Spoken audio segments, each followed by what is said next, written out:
प्रधानमंत्री जी, तुम में, तुम्हारे लॉ मिनिस्टर में, तुम्हारे गृह मंत्री में जितना दम हो उतनी कोशिश कर लो, जितने चाहो मुकदमे लगा दो, लेकिन तुम हमें इस आंदोलन का हिस्सा बनने से, इस आंदोलन में संघर्ष करने से, अपने साथियों के साथ खड़े होने से नहीं रोक सकते।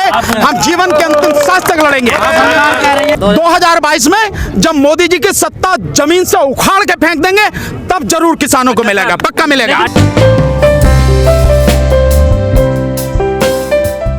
महीना हो गया आंदोलन को, सरकार के साथ बातचीत भी हो रही है, अब किस तरह से देख रहे हैं आप, क्या आपका व्यू है? नहीं, हम तो बहुत सिंपल सा है, 1 महीना हो जाए, 2 महीने हो जाए, 10 महीने हो जाए, साल हो जाए, कुछ भी हो जाए, हम जिस मजबूती से ये इस आंदोलन को लेकर चल रहे हैं और संघर्ष कर रहे हैं, आने वाले समय में हमारा संघर्ष और मजबूत होगा और सरकार दिन प्रतिदिन कमजोर होगी। सरकार जितना भी षड्यंत्र करके इस आंदोलन को बदनाम करने की कोशिश कर रही है, वो षड्यंत्र पूरी तरह से असफल होगा और हम लोग जीतेंगे। बेहतर ये सरकार जितनी जल्दी मान जाए, अपनी हार कबूल कर ले, या यूँ कहो कि अपनी गलती स्वीकार कर ले, उतना ही बढ़िया है। अगर गलती स्वीकार नहीं करती है, हमारा काम है लड़ना, हम संघर्ष कर रहे हैं, करते रहेंगे। मोदी जी कह रहे हैं कि कुछ लोग हैं जो विरोध कर रहे हैं, बाकी किसान हमारे साथ में, और ये कुछ लोग राजनीति चमकाना चाहते हैं अपनी। कितने लोग होने चाहिए आपके साथ में? आप देखिए, पूरा पंजाब आपके विरोध में है, हरियाणा आपके विरोध में है, उत्तर प्रदेश आपके विरोध में है, उत्तराखंड विरोध में है, बिहार आपके विरोध में है, मध्य प्रदेश आपके विरोध में है, पश्चिम बंगाल आपके विरोध में है, झारखंड आपके विरोध में है, छत्तीसगढ़ आपके विरोध में है, मध्य प्रदेश आपके विरोध में है, कर्नाटक आपके विरोध में है, तेलंगाना आपके विरोध में है, आंध्र प्रदेश आपके विरोध में है, राजस्थान आपके विरोध में है, गुजरात आपके विरोध में है, महाराष्ट्र आपके विरोध में है, तमिलनाडु आपके विरोध में है, कुछ और भी रह गया?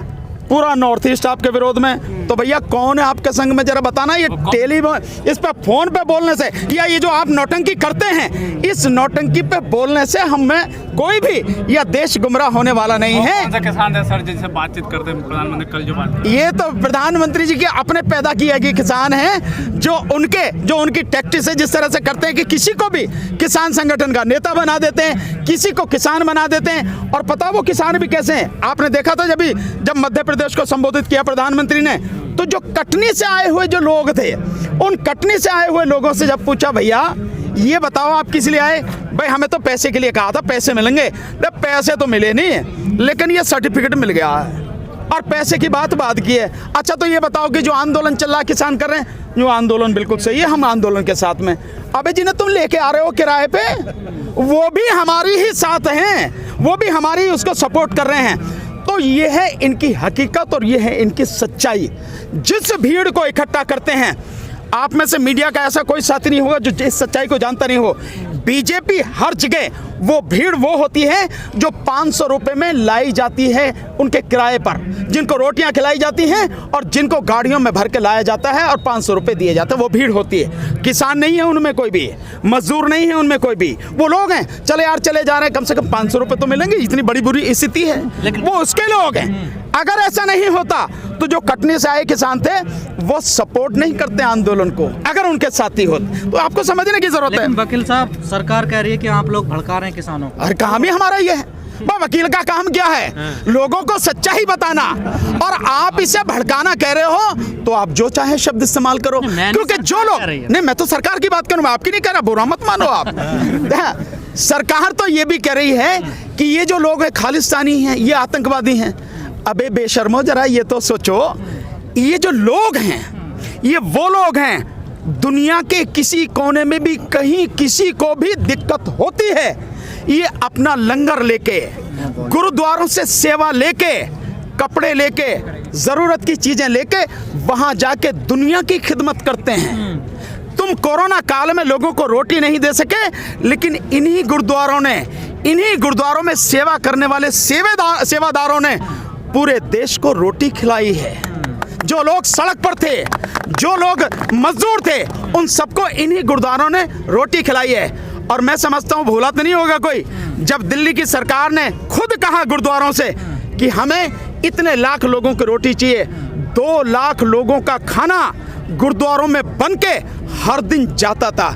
जो सेवा कर रहे थे तब तो तुम्हारी नज़र में वो आतंकवादी नहीं थे। दुनिया भर में सेवा करने जाते हैं तब वो खालिस्तानी नहीं हैं। और आज तुम्हारे गलत कामों का विरोध कर रहे हैं तो तुम उन्हें खालिस्तानी बता रहे हो, तुम उन्हें आतंकवादी बता रहे हो। आधुनिक बनाना चाहते हैं, किसानों को स्मार्ट बनाएंगे। ऐसा है, प्रधानमंत्री से कहो पहले तो तुम ही आधुनिक बनो। समझ रहे हो? तुम्हें ही नहीं पता कि जो कानून में लिखा है क्या है, क्योंकि मैं जानता हूं अनपढ़ आदमी को क्या पता होगी, पढ़ा लिखा हो तो पता हो।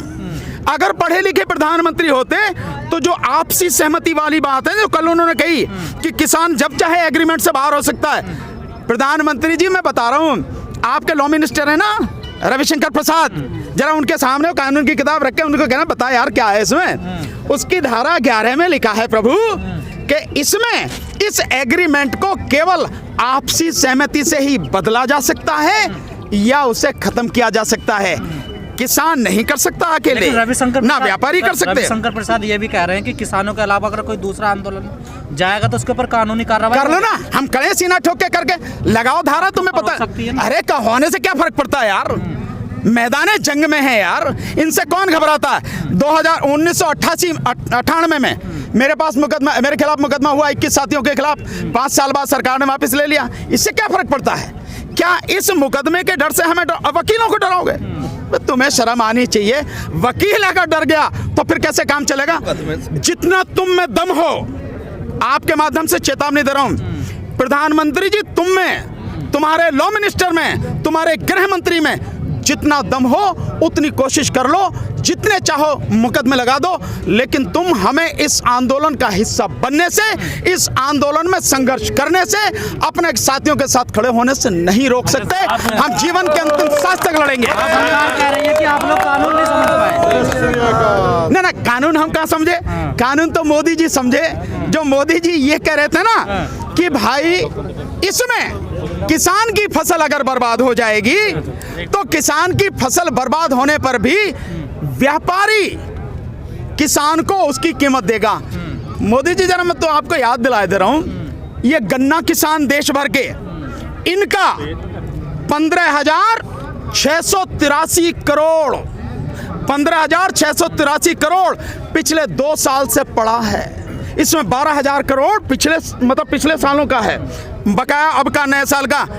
आप ये नहीं दिलवा सके अभी ने, आप अभी तक ये नहीं दिलवा पाए, तो आप जो बाकी और चीजें कर रहे हो, भड़काने और ये वाली बातें, उनका कोई मतलब नहीं। पहले तो 2022 में मिलेगा ना सर? किनको? सब कुछ 2022 में सारी योजनाएं सरकार, हाँ मिलेगा। 2022 में जब मोदी जी की सत्ता जमीन से उखाड़ के फेंक देंगे तब जरूर किसानों को मिलेगा, पक्का मिलेगा। प्रधानमंत्री ने आज एक बात और कही, कल उन्होंने कहा कि दिल्ली में कुछ बैठे लोग मुझे लोकतंत्र पढ़ा रहे हैं। अरे आपको तो कुछ पढ़ाने की जरूरत नहीं है, आप तो पेट में ही पढ़ के पैदा हुए थे, क्योंकि 35 साल तो आपने जो भीख मांग के खाया है नहीं है, और पता नहीं कब आपने चाय बेची, कब आपने MA और BA कर ली। जो गृह मंत्री इनकी डिग्री दिखा रहे दिल्ली यूनिवर्सिटी की, तो ये जो सारी चीजें हैं, लोकतंत्र हमें पढ़ाने की या आपको पढ़ाने की जरूरत नहीं है। आप जानते नहीं हैं, और आप क्योंकि तानाशाह हैं और इस देश में आप राजतंत्र स्थापित करना चाहते हैं, इसलिए आप संविधान और लोकतंत्र की हत्या कर रहे हैं। अगर आप लोकतंत्र जानते आपके हिसाब से, जैसा आप कह रहे हैं, तो आप लोगों की बात सुनते, लोगों के बीच आते, उनके दुख दर्द को जानने की कोशिश करते। कोरोना में जब लॉकडाउन था तब आप पिछले दरवाजे से कानून लेके आए। आपने किसी किसान से, आपने किसी किसान से, आपने किसी किसान संगठन से और राज्यों से कोई आपने सलाह मशवरा नहीं किया। आपने सर भी झुका रहे हैं, हम 4 बार जोड़ लेते हैं, कोई बात नहीं, हम भी हाथ जोड़ लेते हैं प्रभु, हम भी आपको हाथ जोड़ रहे हैं कि अपनी गलती को मानो और कानून वापस ले लो। बिल्कुल प्रधानमंत्री, तुम्हारे पाँव भी छूलेंगे। नहीं पैर की छूएंगे, ऐसा थोड़ी है, कोई पैर छुए, बिल्कुल नहीं छुएंगे सर। कर ले। तानाशाह व्यक्ति जो देश को बर्बाद करने पर तुला हुआ है, आप उसके पैर छूने की बात छोड़िए, देश उनको सम्मान कर रहा है, यही बड़ी बात है। पैर छूने का मतलब ही नहीं। आप तानाशाह बता रहे हैं, वो कह रहे हैं आने वाले दौर में ये डेमोक्रेसी मदर कहलाई जाएगी, माँ कहलाई जाएगी, काय की माँ कहलाई जाएगी, पूरी दुनिया की लोकतंत्र की माँ। तो अब ये बताने की जरूरत है, ये लोकतंत्र की माँ है। भगवान बुद्ध के जमाने में जाओ, गणतंत्र पढ़ा है, मुझे मालूम है कि आपको इतिहास की जानकारी कुछ भी नहीं है। अगर आप चले जाओ तो देश में गणतंत्र पहले थे, 10 बड़े गणतंत्र थे भगवान बुद्ध के समय में। तो तो डेमोक्रेसी हमारे देश में उस समय से थी। ये तो आप जैसे लोग जो आए, जिन्होंने जाति के नाम पे, वर्ण के नाम पे, धर्म के नाम पर इस देश को बर्बाद किया, तब जाके ये सारी चीजें हुई हैं। वरना इस देश में लोकतंत्र बहुत पहले से था, तो मैं बताने की जरूरत नहीं है।